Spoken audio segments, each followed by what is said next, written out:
Now it's no surprise that Dragon's Dogma 2 takes a lot of inspiration from mythology, mostly Greek and Roman, but no culture is off the table as long as Capcom sees it fitting in the world. And that's what I want to talk about today, the myths and legends that inspired Dragon's Dogma. I'm mostly going to be talking about Dragon's Dogma 2, but a lot of what I can say can be applied to the first game as well. And for the order of these, I wanted to first go over references and quests, names, and that sort of thing. Secondly, I want to cover monsters and their myths and country of origin. Then, lastly, I want to go over a potential reference and theory of mine. And one last thing, this isn't a comprehensive list of all references, just some that I found interesting enough to make a video with. If I find enough for a second video, I will definitely make a sequel. But with that being said, we can finally jump into the first section, and that will be starting this section off, we have the original pole swinger himself, Sigurd. Sigurd is a name I hear from time to time in media related to fantasy and such. I never stopped to look up if the name had any meaning, and it turns out it does. And it fits with the Dragon's Dogma theming quite well. Sigurd's name was most likely taken from Sigurd the Dragon Slayer, a hero from a couple Germanic epics and poems. These include Nibelungenlied, the Volsunga Saga, and the Poetic Edda. By the name alone, you can guess what Sigurd was famous for. He was a man who slayed a dragon. Very fitting. Although sadly, Sigurd from this poem does not wield a polearm, but instead, a sword. During your time in Bokbatal, you will no doubt encounter the dwarven smith Brokkr and his apprentice Sarah. They play a key role in the refurbishment of the Regalia sword, another quest given to you by a guard in Vernsworth. During the quest with Sarah, you venture deep into a cave to access a flow of lava. With this, she heats up her hammer to such a degree as to allow her to work the Regalia sword's metal and restore it to its former glory. This method bears a striking resemblance to the god Hephaestus' method, where he also uses lava to forge his weapons.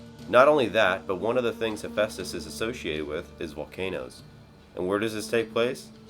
That's right, on a volcanic island. I already covered this in another video on pawns, so I'll keep this short. But pawns are also called myrmidons, and this is a direct reference to the Legion of Achilles, who are also called myrmidons. This is most likely very obvious to everyone, but the labyrinthus mace's name comes from the story of the Minotaur, hence why it is more effective against them. The original story of the Minotaur sees it being trapped in a labyrinth, hence the name Labyrinthus. Lyncian Sight is a skill found on the Archer vocation. It allows you to zoom into an enemy and makes aiming at those who are far away quite a bit easier. Well, Lyncian is actually a reference to Lynceus from Greek mythology. He was said to have extremely good sight and even the ability to see through objects. It's a pretty cool reference since it lets you do exactly what he did in the myth, apart from the X-ray vision, that is. And for this section, I think that just about rounds it out. Like I said, this isn't everything, but I picked out some things I thought were interesting. But now we can move on to the next section, monsters and their country/mythology of origin.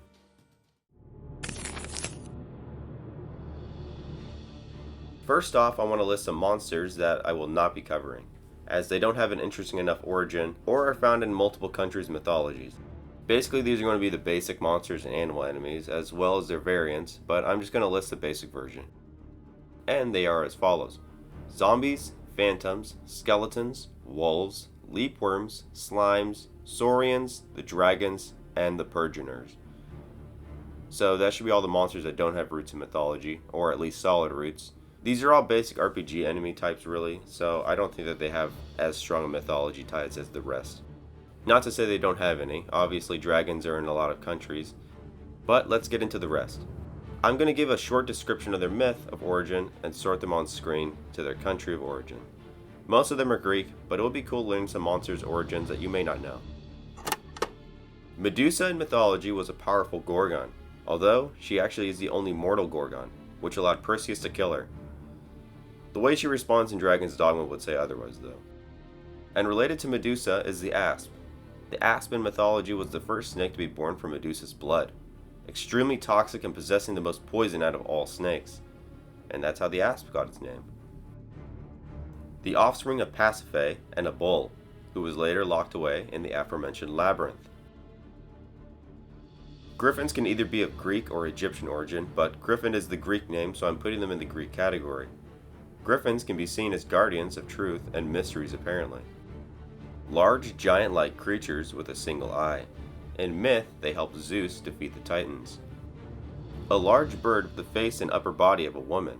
They were under Zeus's control, and referred to as Zeus's hounds. Talos is a bronze automaton in myth, walking on the island of Crete as a sentry, and protecting it from incoming threats. Depicted as a fire-breathing beast composed of different animals, Dragon's Dogma opted for the most common depiction, that being the lion's head and body, goat head on the back, and a snake for a tail. A large, powerful monster that is known for eating human beings. Apparently the lust for females seems to be unique to Dragon's Dogma, as in myth, they tend to go after anybody that they can. And as a fun fact, a female ogre is called an ogress, although no such distinction is made in game. In mythology, goblins are used as a generic term for evil spirits or creatures. Basically a headless horseman without a horse. They roam countrysides for victims so they can steal their souls. The Sphinx is depicted quite similarly in-game to its mythological counterpart, but instead of flying away or becoming upset upon a riddle being answered correctly, it would just consume the person. The golem is a construct of non-organic material in Jewish mythology that fulfills multiple duties, like a companion, defender, or general helper. And that should be all the monsters with definable origins. I don't think I missed any, so we can move on to the theory section.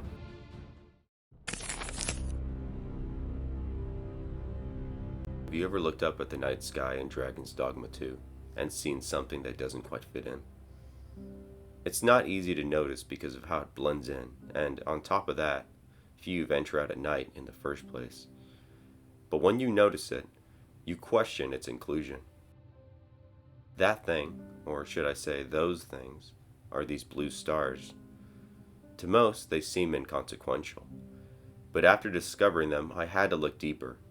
It's rare for blue stars to show up in our sky, as they are the hottest of all the stars in the observable universe.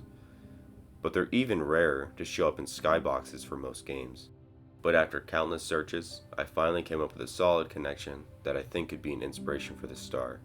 In Hopi mythology, there is a being known as the blue star Kachina, who is a signal that the world is about to be engulfed in a great cataclysm, ending life on the planet as we know it. And what happens in the true ending of Dragon's Dogma 2, but a world-ending cataclysm? It just makes sense and has too many similarities. But with how obscure the blue star Kachina is, I question if it was really an inspiration at all. But all the pieces line up, and I can't say why else blue stars would be added to the night sky. They are as beautiful as they are foreboding, given this context. In addition to these blue stars, you can find green stars as well, but I couldn't find a solid connection. And green stars seem to be a scientific impossibility, although they could symbolize good fortune and prosperity, which would be fitting given our arisen success in ending the cycle. And on that note, I'm going to conclude the video. I think the world of Dragon's Dogma 2 does a great job at displaying some cool myths and creatures from legend, and it's what makes the game stand out from the rest. Let me know if you found the video interesting or if you learned something new. I'd be happy to learn if I taught you anything you didn't know. But that is going to do it for now. Bye-bye.